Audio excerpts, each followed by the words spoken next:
Welcome, welcome, welcome. You are tuned into Love and Love Podcast. This is your girl, Sasha, and I'm bringing you the sauce.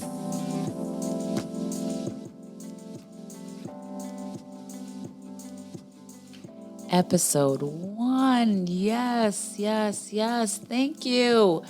Oh, I am so happy that you have accepted my invitation to make this journey a part of your life.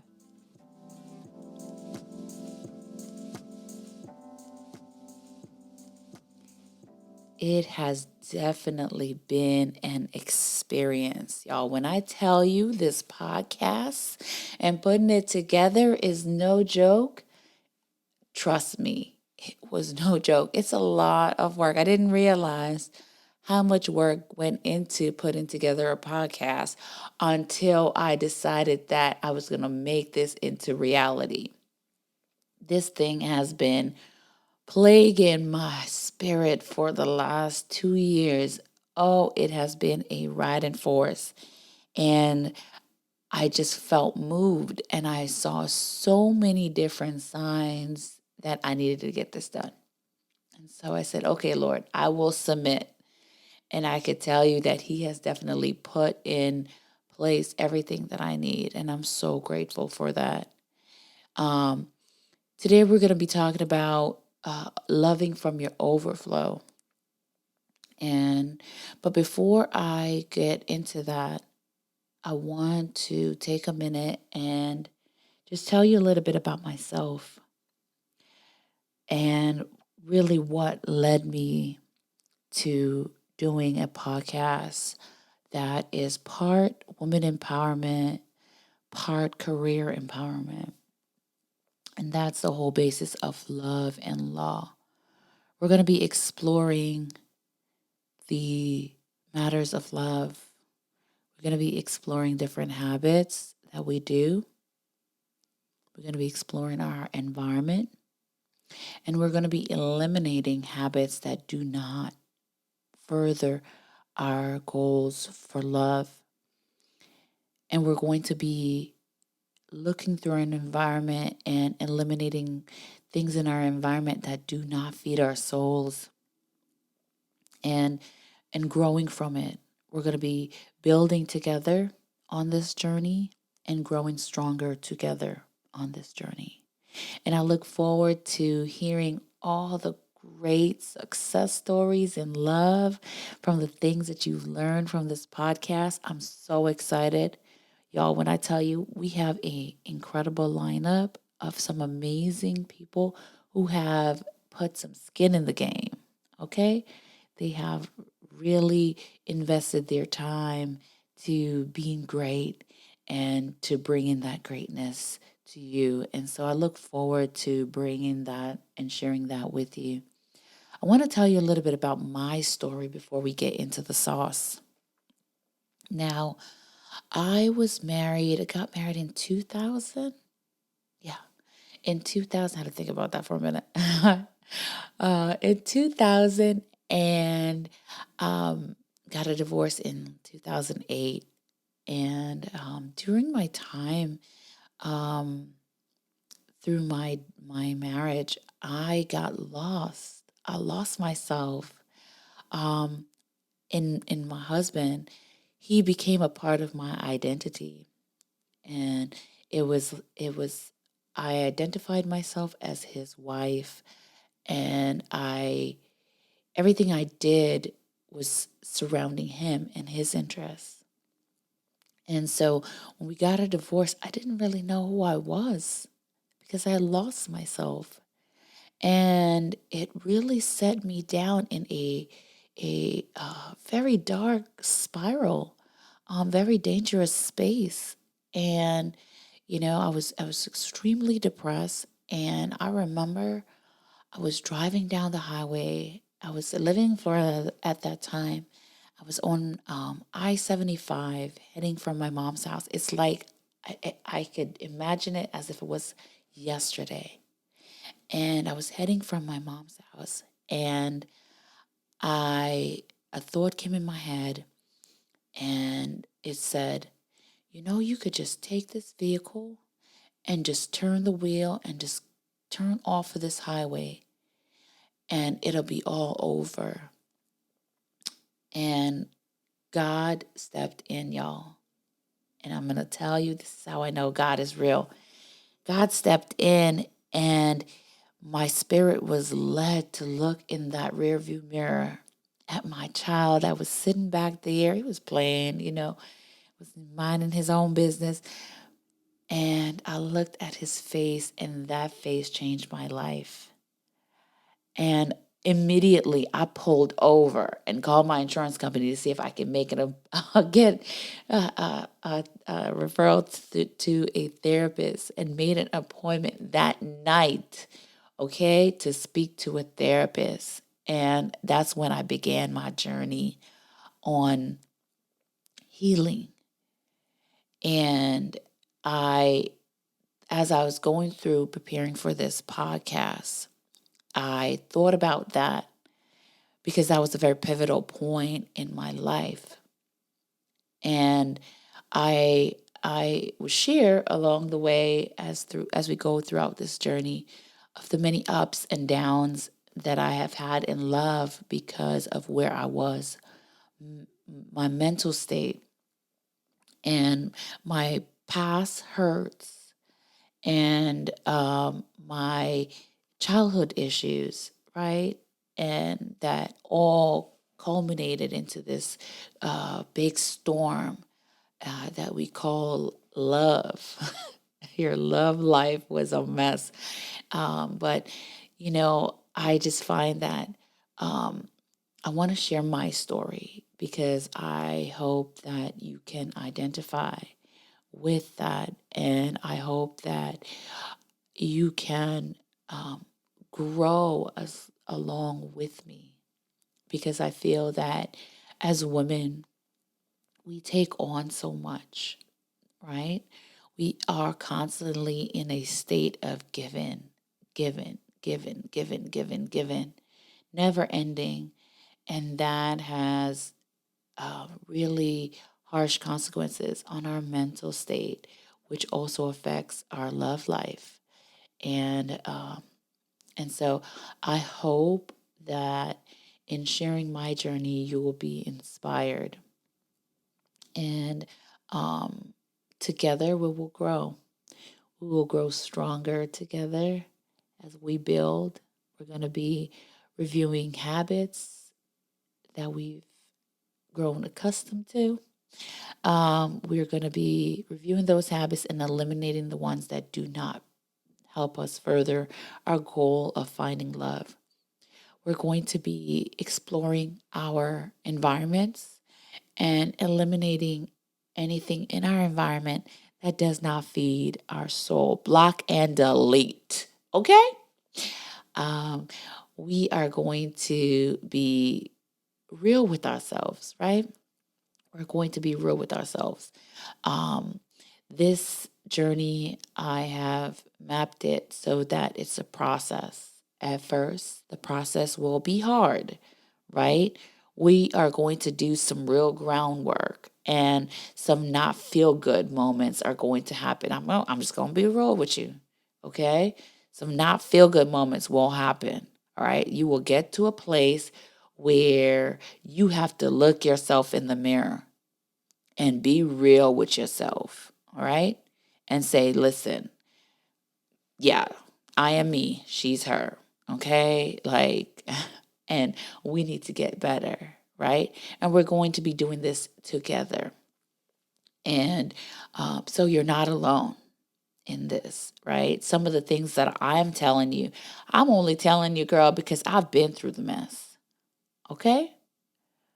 And I'm on the other side of it, right? But I'm still growing. And I think that is really important for everyone to understand, is that we are continuously growing and evolving, right?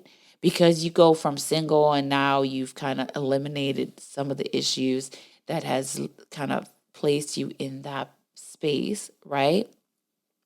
or deter those goals from happening, right? Does not mean that it ends there. It's a journey. And I keep on using that word for a reason, journey, because that's exactly what it is. It's a journey of life, right?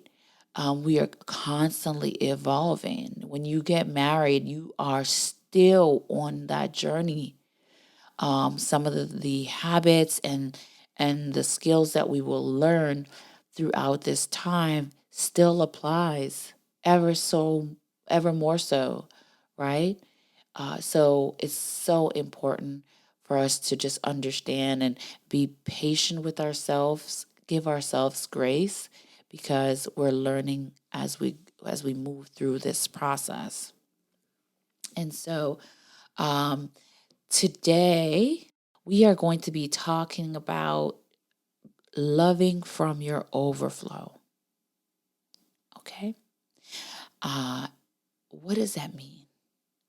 Let's take a step back, and let's explore that. I want you to imagine yourself with a cup and saucer. Okay. And I want you to take your beverage of choice, whether that be tea or coffee or your adult beverage, whichever you choose.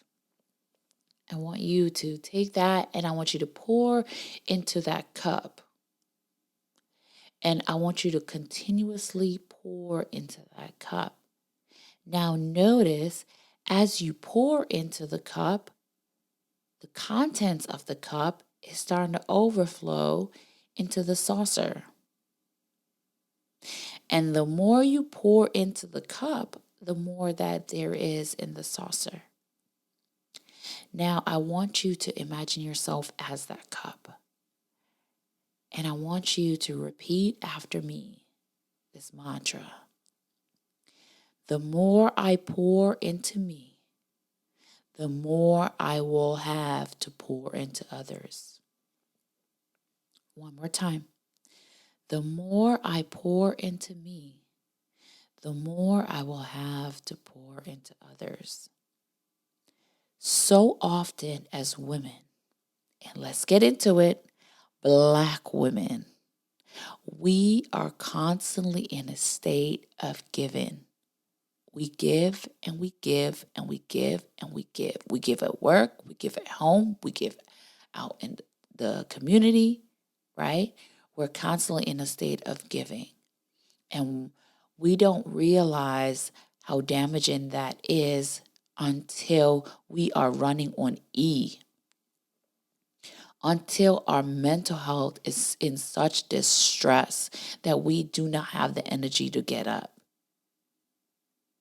And so I want you to get back to that place, right? I want you to reprogram your mind that the more you pour into you, the more you will have to pour into others.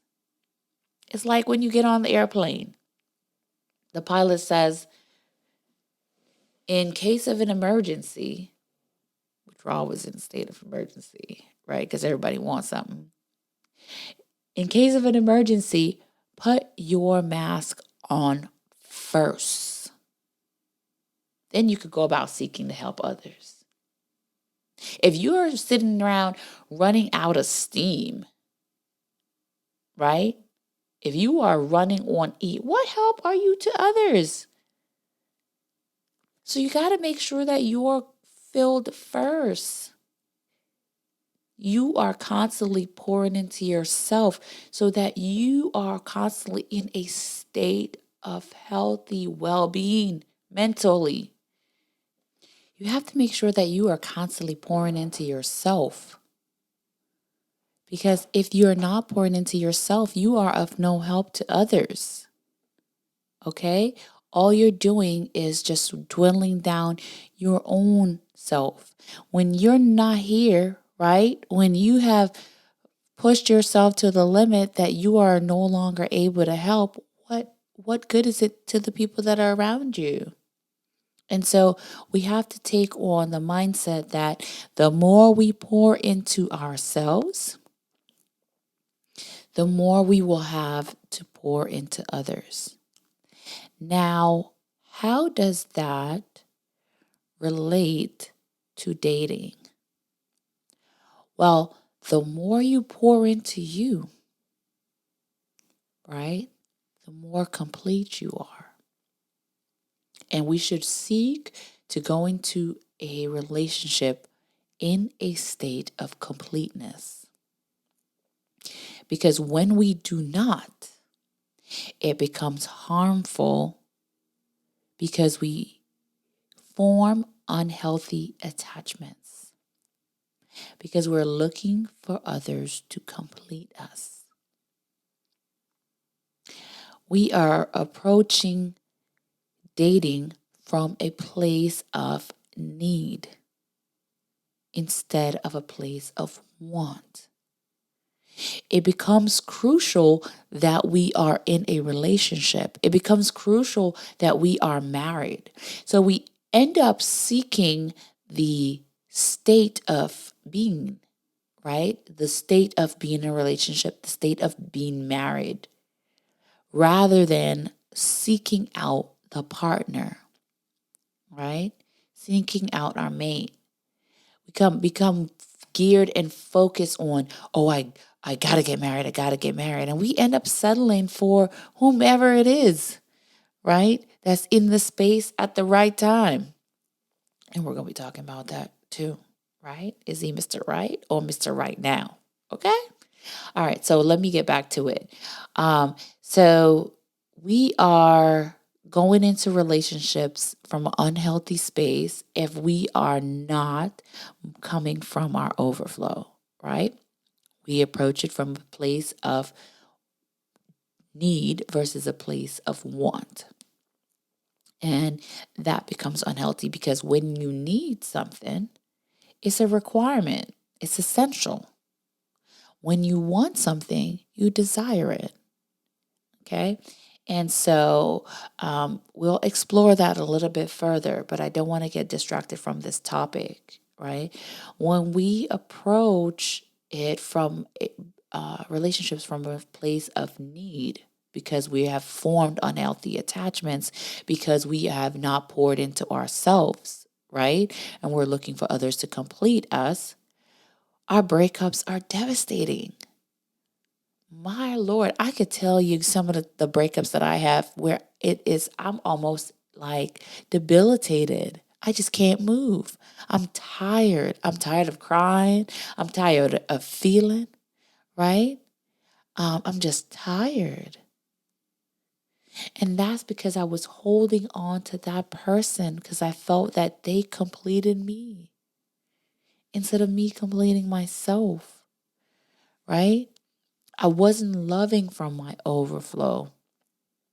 I needed him to fill my cup, right? And so my breakups were devastating.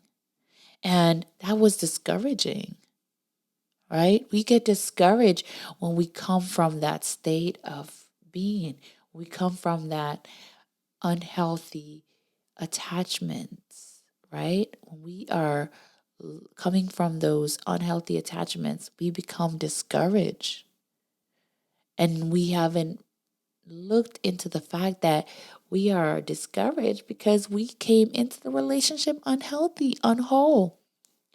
And so we get discouraged for the whole dating process. We're like, yeah, I'm done with this dating thing. I'm okay with being single. Right? Or you say, you know what? All men are dogs. Can't trust them.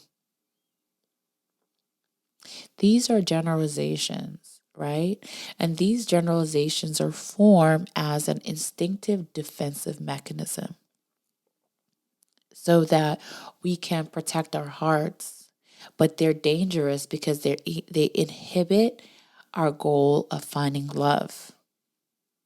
And it all stems back to that unhealthy attachment because we didn't take time to fill up our cup, right? Identifying who we are, what makes us happy, And so as we go through this journey, we're going to be exploring uh, this further. We're going to be talking about, you know, how can we take what steps do we need to take to ensure that our cups are filled, right? What steps can we take to make sure that we know who we are before we go into a relationship, right? So the beginning of this journey, we're going to take a lot of time just exploring ourselves. And as I mentioned earlier, there's going to be a lot of heartaches because we don't like to see ourselves, right? Sometimes the naked truth hurts, but we have to go through this process. But the beautiful thing is, we are doing this together. We're in this together. Okay, girl? It's me and you and all the thousands of women that will be listening, right? We're going through this process together. We're going to be healing together. We're going to be growing stronger together. And so I look forward to sharing that with you. We have a beautiful lineup. Next week, we're going to be talking to the wonderful Abina Sarand, where she's going to be coaching us through mindfulness. She's an amazing personal coach, y'all. I have never met a more aligned human being. She is amazing, and she's going to be walking us through that process so that we can just explore who we are and learn who we are, because we need to know who we are before we go out seeking to attach ourselves to anyone. We're also going to be talking with my girlfriends. We're going to have like a fireside chat. We have a couple of those throughout this process. We have the wonderful and amazing Pastor Lisa and Pastor Robert that's going to be talking to us about how to vet a potential partner. That's going to be really good. Pastor Lisa is going to be talking to us about becoming a treasure. Now, ladies, let me tell you, okay? It's going to be good. Okay, you need to get your pencil and paper ready, take some notes, because she is going to drop some gems, all right? And so we're going to be talking about falling in love and whether or not you got a fear of falling in love, and so much more. We have a lineup in our first 22 episode for seasons 1, and it is so packed. It is so amazing. I'm so excited to bring this to you, to share this with you, and to grow together with you. And so until next time, I am signing off, and I want to say I wish you a wonderful and amazing day filled of love and blessings. All right. Continue to pour into you so you will have to pour into others.